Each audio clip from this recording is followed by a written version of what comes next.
Student, जो अपना chapter number 12 aldehyde, ketone और कार्बोक्सिलिक अम्ल उसके बारे में हम देखते हैं। यहाँ पे जो एल्डिहाइड, कीटोन और कार्बोक्सिलिक अम्ल की हम 11वीं कक्षा के थे उसके बारे में थोड़ी बहुत IUPAC नामकरण के अंदर हमने चर्चा कर ली थी। इस चैप्टर के दरमियान आपको इन तीनों की एल्डिहाइड, कीटोन और कार्बोक्सिलिक अम्ल तीनों की बनावट भी देखनी है, तीनों की रासायनिक अभिक्रिया भी देखनी है और शुरुआत में हम तीनों के IUPAC नामकरण भी देखेंगे। अब सबसे पहले ये जो तीनों हैं एल्डिहाइड, कीटोन और कार्बोक्सिलिक अम्ल किस तरह से बनते हैं उसकी बात कर रहा हूँ। तो यहाँ पर आप देख सकते हो बच्चों, यह मैंने कार्बोनिल समूह दर्शा दिया। यह क्या है? कार्बोनिल समूह। अब कार्बोनिल समूह के अंदर आप देख सकते हो कार्बन के ऊपर 2 सिंगल आबंध है, उसके ऊपर कोई ना कोई जुड़ेगा। मान लो यहाँ पे कोई भी अल्केन या एरिन कोई भी संयोजन जुड़ा और यहाँ पे अगर हाइड्रोजन जुड़ा तो ये क्या हो जाएगा बच्चों? एल्डिहाइड। यह क्या हो जाएगा? एल्डिहाइड हो जाएगा। अब एल्डिहाइड के अंदर प्रत्यय बच्चों क्या लगता है? एल। कौन सा प्रत्यय लगेगा? एल्डिहाइड में कौन सा प्रत्यय लगेगा? एल प्रत्यय लगेगा। और इसका जो सूत्र बना इस तरह से RCH एल्डिहाइड होगा, इसके अंदर प्रत्यय एल लगता है जो कि आप जानते हैं। वैसे ही अगर दूसरा कार्बोनिल समूह में अगर यहाँ पे R और यहाँ पे भी अगर कोई R, लेकिन दोनों भिन्न भिन्न हो या दोनों समान हो, या दोनों R या तो अभी R' तो दर्शाया यानी कि दोनों क्या है? भिन्न भिन्न है। अगर मैं R दर्शाऊं यानी दोनों समान भी हो सकते हैं। तो यह क्या बन गया बच्चों? कीटोन। क्या बन गया? कीटोन। और जिसे हम इस तरह से भी दर्शा सकते हैं या उसे हम CO यानी कि इसे हम क्या कहेंगे? कीटोन। प्रत्यय क्या आएगा? ऑन प्रत्यय आएगा। कौन सा प्रत्यय आ जाएगा? ऑन प्रत्यय आ जाएगा। वैसे अब कार्बोनिल समूह के कार्बन के ऊपर अगर क्या आ जाए, जैसे कि यहाँ पे हाइड्रोजन था तो एल्डिहाइड बना, एल्किल समूह आ गया, कीटोन हुआ। यहाँ पे अगर OH आए, क्या आ जाए? OH, तो क्या बन जाएगा? कार्बोक्सिलिक अम्ल। COOH। यह क्या हो गया? कार्बोक्सिलिक अम्ल। RCOOH कार्बोक्सिलिक अम्ल। कार्बोक्सिलिक अम्ल के अंदर बच्चों कौन सा प्रत्यय लगता है? ओइक अम्ल। कौन सा प्रत्यय लगेगा? ओइक अम्ल। L ऑन ओइक अम्ल। ये तीनों की बात करते हैं, लेकिन ये शुरुआत की तो इसलिए कुछ और भी ऐसे संयोजन देखते हैं जो कार्बोनिल संयोजन से। अगर यहाँ NH2 एमाइड क्या होगा? एमाइड। दो प्रत्यय आएगा बच्चों। NH2 होता है, बॉन्ड NH2 हो तो उसे एमाइन कहते हैं। अगर CONH2 हो तो उसे क्या कहते हैं? एमाइन। CONH। कौन सा आएगा प्रत्यय? एमाइड ही आएगा। कहाँ भी एमाइड जाता है, प्रत्यय भी एमाइड। अब वैसा ही कार्बोनिल समूह का एक और बता देता हूँ बच्चों।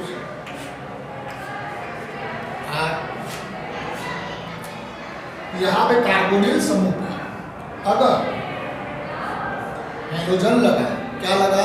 हाइड्रोजन, तो यह एसिड हैलाइड। अगर मैं हेलोजन के X के तौर पर अगर Cl लगा, क्या लगा दूं?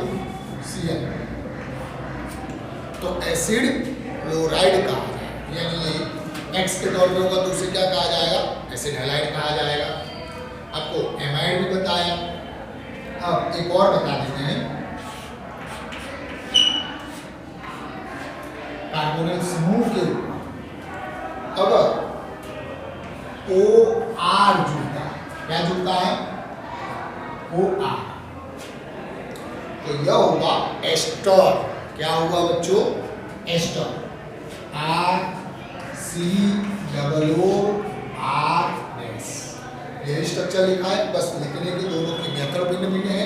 वही यहाँ पे जैसे होगा RCOCl,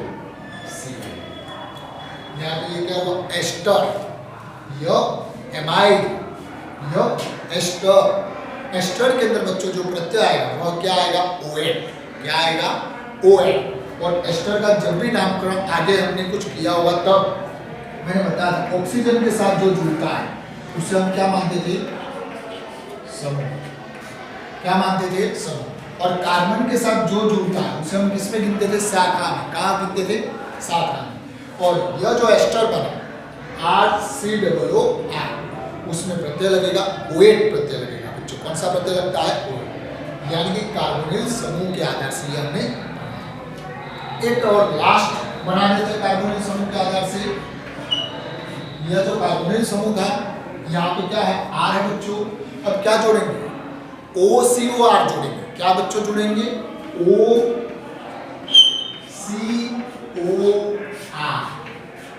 क्या जोड़ दिया बच्चों मैंने कार्बोनिल समूह के ऊपर OCOR जोड़ा। यह हुआ एसिड एनहाइड्राइड हुआ बच्चों, क्या हो गया एसिड एनहाइड्राइड हुआ। यानी आप देख सकते हो कार्बोनिल जो समूह होता है C+O उसके ऊपर जुड़ने वाले समूह के आधार से बहुत से जो अपने जो इस तरह से बन रहे हैं, हमने सभी की बात कही उस तरह से आप देख सकते हो। एल्डिहाइड L प्रत्यय लगेगा, कीटोन ON प्रत्यय लगेगा, कार्बोक्सिलिक अम्ल ओइक अम्ल प्रत्यय लगेगा, एमाइड एमाइड रहेगा, एसिड क्लोराइड एस्टर ON प्रत्यय लगेगा, M एसिड एनहाइड्राइड। यह इस तरह से सभी बनते हैं। अब इसके आधार के IUPAC से नाम देते हैं बच्चों। धन्यवाद। Good morning student. जो अपना आगे का टॉपिक है IUPAC नामकरण देखना है, तो हम जो बोर्ड पे बहुत से स्ट्रक्चर लिखे हैं जिनके हम IUPAC नामकरण देखते हैं। जैसे सबसे पहले आपको मैंने बताया था अगर CHO एल्डिहाइड होगा तो आल प्रत्यय लगेगा, C डबल बॉन्ड हो कीटोन होगा तो ON प्रत्यय लगेगा, COOH कार्बोक्सिलिक अम्ल होगा तो ओइक अम्ल प्रत्यय लगेगा इस चैप्टर के अंदर। अभी ज्यादातर CHO और कीटोन, CHO होगा तो L प्रत्यय लगा देना है और कीटोन होगा तो ON प्रत्यय लगा देना है। अब यहाँ पर हम गिन सकते हैं पहला नंबर CHO वाले कार्बन को देना है और दूसरा नंबर CH3 को। दो हुए, दो कार्बन हो तो उसका नाम क्या होता था बच्चों इथेन।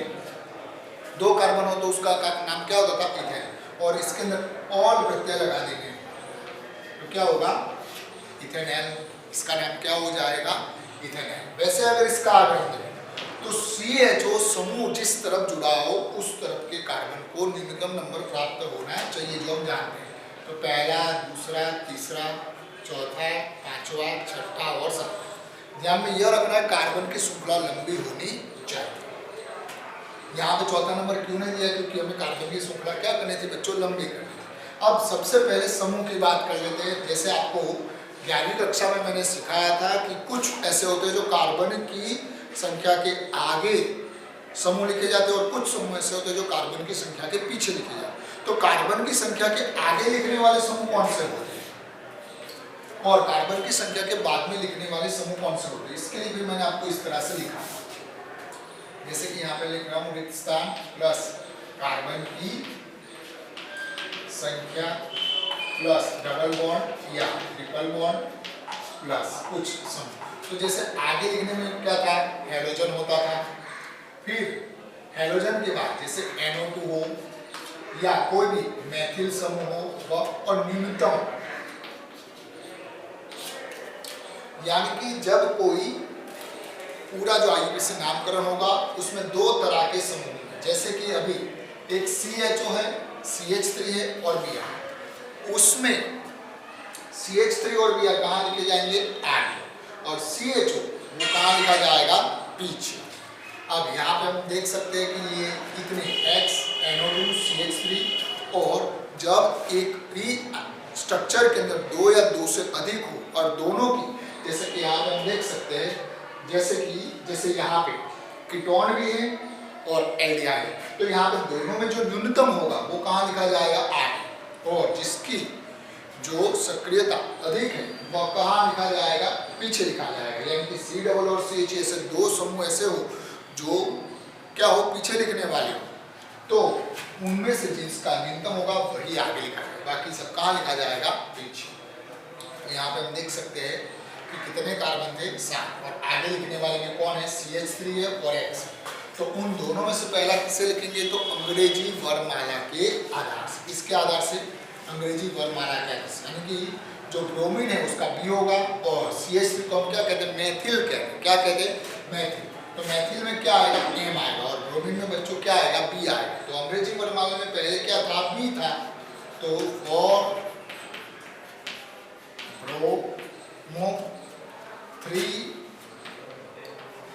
मेथिल इल प्रत्यय लगेगा। अगर समूह के तौर पे हम लिख रहे हैं तो मेथिल इल प्रत्यय लगेगा। और कितने कार्बन थे, यानी कि हमने आगे लिख लिया। अब कार्बन की संख्या कितनी है, 7। 7 को हम क्या कहते थे, हेप्टेन। क्या कहते थे, हेप्टेन। लेकिन CHO समूह जुड़ा है, 11 1 नहीं है। कौन सा समूह है, CHO। तो CHO में क्या लगेगा, L लगेगा। ये हेप्टेन पहला नंबर था, इसलिए देने की कोई आवश्यकता नहीं। वैसे जब यहाँ चक्रीय संयोजन है तो आगे पूर्वक क्या लगता है, साइक्लो लगता है। कार्बन की संख्या के आगे क्या पूर्वक लग जाता है, साइक्लो। कब, जब चक्रीय संयोजन हो तब। ये सारी चीजें आपको 11वीं में सिखाई थी, यह केवल एक रिवीजन के लिए अपने घर में। तो सबसे पहले नंबरिंग देंगे तो यहाँ से पहला आएगा, यहाँ दूसरा आएगा, और यहाँ पे कौन सा आएगा बच्चों, तीसरा आएगा। अब तीसरे नंबर पे क्या है, 3 मेथिल इल प्रत्यय लगा।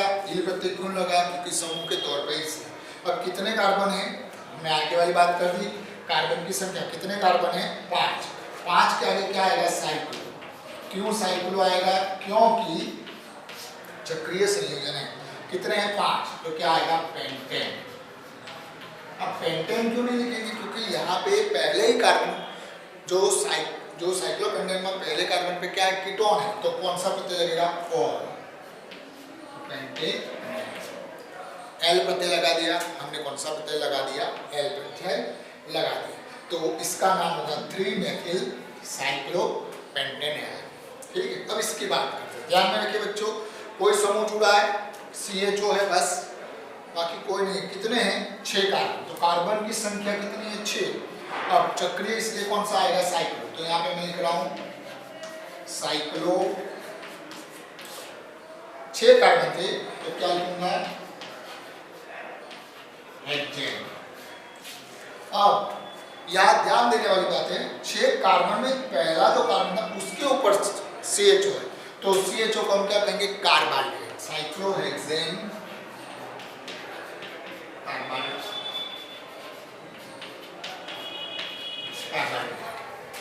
ध्यान में देने वाली बात है, यहाँ पहला जो कार्बन था वही कीटोन के तौर पे था।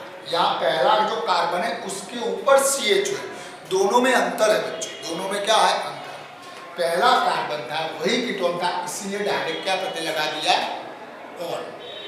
यहाँ पे पहला जो कार्बन है वह एल्डिहाइड नहीं है, पहले कार्बन के ऊपर कौन है, CHO समूह जुड़ा है, इसीलिए साइक्लोहेक्सेन कार्बाल्डिहाइड। समझ में आया, CHO को जब इस तरह का नाम हो तो क्या लगेगा, कार्बाल्डेट। नहीं, ये चीज दोनों आपको समझनी है, दोनों में अंतर किस तरह से है। यहाँ पे पहला ही कार्बन कीटोन का है, जबकि यहाँ जो पहला नंबर का जो कार्बन था उसके ऊपर क्या है, एल्डिहाइड। तो एल्डिहाइड को हमने क्या लिख दिया, कार्बाल्डिहाइड। इस तरह का नाम लिखा जाएगा। अब आगे देखते हैं, यहाँ पे देख सकते हैं हमने पहला नंबर इसको देंगे, पहला, दूसरा, तीसरा, चौथा और 5वां। आगे जुड़ने वाले कोई समूह है नहीं है, X नहीं है, NO2 नहीं है और CH3 भी नहीं है। और डबल बॉन्ड तो कहाँ जाएगा, पीछे ही जाएगा, यानी न्यूनतम महत्तम वाली कोई बात ही नहीं करनी है। तो 5 कार्बन यानी क्या होगा, पेंटेन। तो ये मैंने क्या लिखा है, पेंट। ठीक है, पेंटेन लिख दिया। अब पेंटेन के अंदर कौन से नंबर पे कार्बन पे डबल, पहले हमें क्या लिखना है, कार्बन की संख्या के बाद क्या लिखना है, डबल बॉन्ड और ट्रिपल बॉन्ड। कौन से नंबर पे, दूसरे नंबर पे। तो 2 डबल बॉन्ड का प्रत्यय क्या आएगा, 2E। ठीक है, अब 1 और लिखने की जगह यहाँ पे न के अंदर ही पहले नंबर पे है, इसीलिए उसका ही पूर्वक जोड़ देता हूं, तो न। नैल। ठीक है, ये उसी के आधार से हमने जोड़ दिया। अब उसके बाद वाला हम देखते हैं। यहाँ पर हम देख सकते हैं ये बेंजीन रिंग है, कीटोन है, तो यहाँ पे कीटोन को पहला, दूसरा और तीसरा जोड़ देता हूँ। यानी कीटोन, ये पूरी बेंजीन को क्या बताऊंगा मैं, शाखा के तौर पे लिए, और उसको मैं क्या कहूँगा, 1 फेनिल, क्या बता देता हूँ, 1 फेनिल। यानी यहाँ से 3 तक है और ये पूरा मैंने शाखा के तौर पे लिया, और बेंजीन शाखा के तौर पे गाइस, इसलिए मैं उसको क्या तौर पे बता रहा हूँ, 1 फेनिल। अब कितने कार्बन है, 3, यानी अब कार्बन की संख्या 3 है, तो प्रोपेन। अब न के अंदर कौन सा अल प्रत्यय लगेगा, तो ये प्रोपेन, अल प्रत्यय कंप्लीट कर दिया, यानी 1 फेनिल प्रोपेनॉल। अब आगे की बात करते हैं। अब यहाँ हम देख सकते हैं पहला नंबर CHO को मिलेंगे, न्यूनतम नंबर इस तरह से 1 2 3 4 5। आप देख सकते हो 5 कार्बन है, उसके अंदर 2 समूह, एक कीटोन समूह भी है और एक CHO समूह, जो सारे जो क्रियाशील समूह की जो सक्रियता श्रेणी थी, सारे जो क्रियाशील समूह में सबसे अधिक कौन था, कार्बोक्सिलिक अम्ल। उस तरह से उसके बाद पूरा क्रम आपको सिखाया था, उसमें आपने देखा होगा पहले सक्रियता किसकी आएगी, CHO की आएगी, और बाद में किसकी आएगी, C डबल बॉन्ड की। तो आप अपने देखोगे उसके अंदर, तो जिसकी सक्रियता जो अनुलग्न के तौर पे, तो उसमें C डबल बॉन्ड O या CHO में कौन सा प्रत्यय लगता था, ऑक्सो लगता था। कौन सा लगता था, यानी कीटोन को हम कौन सा, कीटोन का ऑन नहीं लगाएंगे, क्यों, पूर्व लग्न के तौर पे उसमें क्या लगेगा, ऑक्सो लगेगा। क्या लग जाएगा बच्चों, ऑक्सो। अब ऐसा क्यों है, क्योंकि एक समूह है CHO और दूसरा समूह है C double bond O, ketone. यानी एल्डिहाइड और कीटोन के अंदर कीटोन क्या होगा, न्यूनतम होगा, कीटोन क्या होगा, न्यूनतम होगा, इसीलिए वो कार्बन की संख्या के क्या आएगा, और न्यूनतम है तो उसमें ऑन प्रत्यय के तौर पे लगेगा नहीं, ऑक्सो प्रत्यय करके लगेगा, जो आपको ज्ञान में सिखाया। तो यहाँ पे क्या आएगा, 3 ऑक्सो, क्या जाएगा, 3 ऑक्सो। कितने कार्बन है, 5। 5 का क्या नाम होगा बच्चों, पेंटेन। 5 का क्या नाम होगा, पेंटेन। पहले नंबर पे, इसलिए कोई नंबर देने की आवश्यकता नहीं, डायरेक्ट एल प्रत्यय हम जोड़ सकते, तो क्या हो जाएगा, पेंटेन है, 3 ऑक्सो पेंटेन है। क्या हो जाएगा बच्चों, 3 ऑक्सो पेंटेन। वैसा ही यहाँ पे है, नंबरिंग देंगे 1 2 3 1 2 3, तीसरा नंबर आएगा। ठीक है, कार्बन की श्रृंखला लंबी, तो यहाँ से भी गिनो तो भी वही बात होगी, कहीं से भी गिनो, 1 2 3 4 5 ऐसा भी गिनो, या 1 2 3 4 5, 5 होंगे, लंबी होगी, और तीसरा नंबर कीटोन को यहाँ। तो यहाँ से मैं नंबर दूँ, पहला, दूसरा, तीसरा, चौथा, पांचवा, कंप्लीट। अब दूसरे और चौथे पे क्या है, मैथिल। तो यहाँ पे हम क्या लिखेंगे, 2 4, 2 बार मैथिल, इसलिए डाई प्रत्यय लगाना पड़ेगा, 2 बार है इसलिए डाई मैथिल, 2 4 डाई मैथिल, इल प्रत्यय लगा। अब कितने कार्बन है, हमने आगे वाले लिख दिए, कार्बन की संख्या कितनी थी, 5। 5 का क्या होगा, पेंटेन। अब देख सकते हैं कि तीसरे नंबर पे क्या है, ऑन है, तो पेंटेन 3 ऑन, यानी 2 4 डाइमेथिल पेंटेन 3 ऑन। उसके बाद वाला देखते हैं, यहाँ पे देख सकते हो CHO समूह की संख्या कितनी है, 1 2 और 3। बच्चों यहाँ पे एक नियम ध्यान में रखना है, जब भी किसी भी क्रियाशील समूह की संख्या 3 या 3 से अधिक हो तो उनको गिनती में लेना नहीं है। जब भी क्रियाशील समूह CHO, कीटोन, कार्बोक्सिलिक अम्ल, उनकी संख्या 3 या 3 से अधिक हो तो उनको हम गिनती में लेते नहीं है। तो यानी गिनती अब यहाँ से होगी 1 2 3, और इनको हम क्या कहेंगे, कार्बाल्डिहाइड। क्या कहेंगे, कार्बाल्डिहाइड। यानी कि प्रोपेन, 3 कार्बन थे इसलिए हमने प्रोपेन लिखा, प्रोपेन 1 2 3, पहले पे भी है, दूसरे पे भी, और दूसरे प्रोपेन 1 2 3 कार्बाल्डिहाइड। अब उनको हमने गिनती में लिया नहीं। आशा रखता हूँ यह जो IUPAC नाम है आपको कंप्लीट हो जाएंगे। जो 11वीं के अंदर हमने बताया था बिल्कुल वैसा ही करना है। जो अभ्यास के वो भी हम देख लेते हैं। स्टूडेंट, जो अभ्यास में 12.1 में जो था जो 6 नामकरण वही हम सिखा रहे हैं। अभी हमने स्ट्रक्चर के आधार से IUPAC नाम देखे थे और लिखावट के आधार से हमें स्ट्रक्चर बनाया है। लेकिन एक आगे की बात करता हूँ बच्चों, मैंने इस नाम में एक छोटी सी गलती कर दी थी, जैसे कि आपको बताया था वैसा ही, लेकिन यहाँ पे 1 2 3 जो कार्बोहाइड्रेट था, लेकिन मैंने ट्राई लिखना में भूल गया। गलती भले ही छोटी है, लेकिन अगर ऐसी गलती हो जाए तो भी मार्क चला जाता है बच्चों।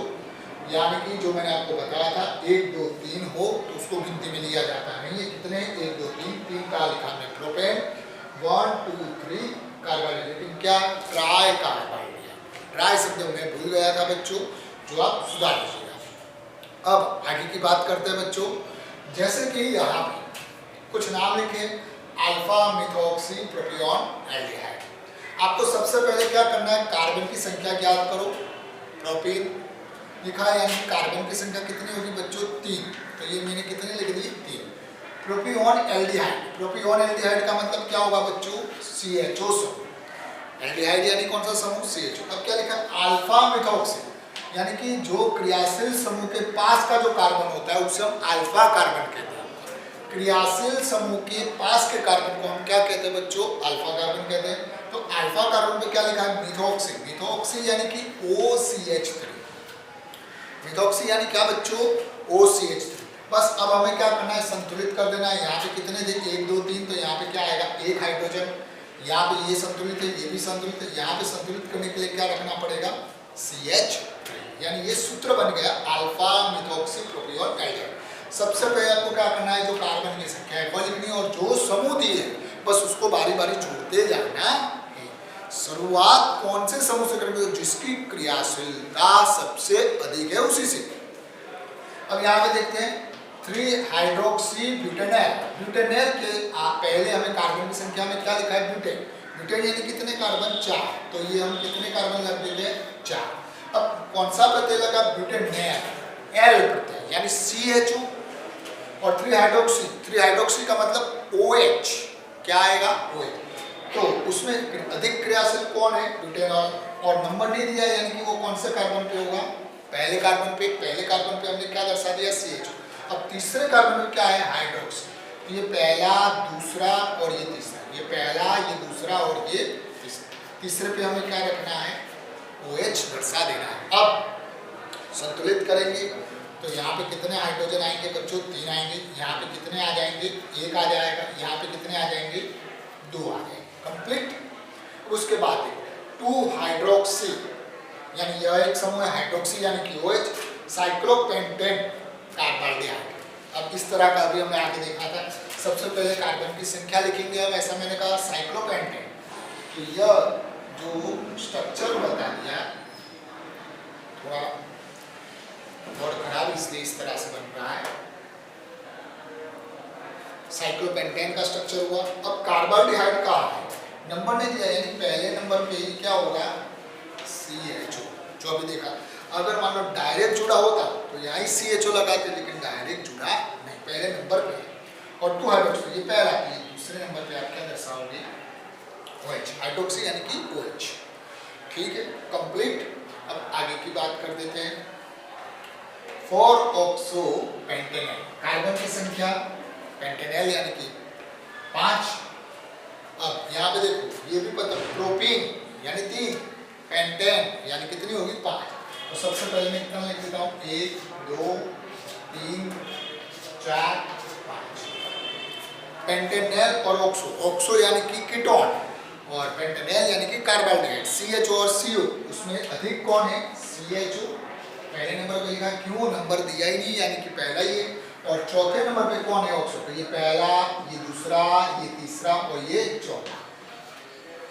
अब आपको केवल क्या करना है हाइड्रोजन को संतुलित कर देना हाइड्रोजन से।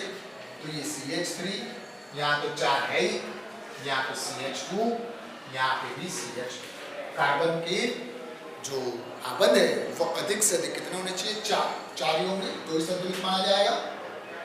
बढ़िया स्ट्रक्चर है, डाई द्वितीयक ब्यूटिल कीटोन। यहाँ पे तो डाई द्वितीयक ब्यूटील अगर इस तरह का हो तो कार्बन की संख्या के आधार से आएगा नहीं।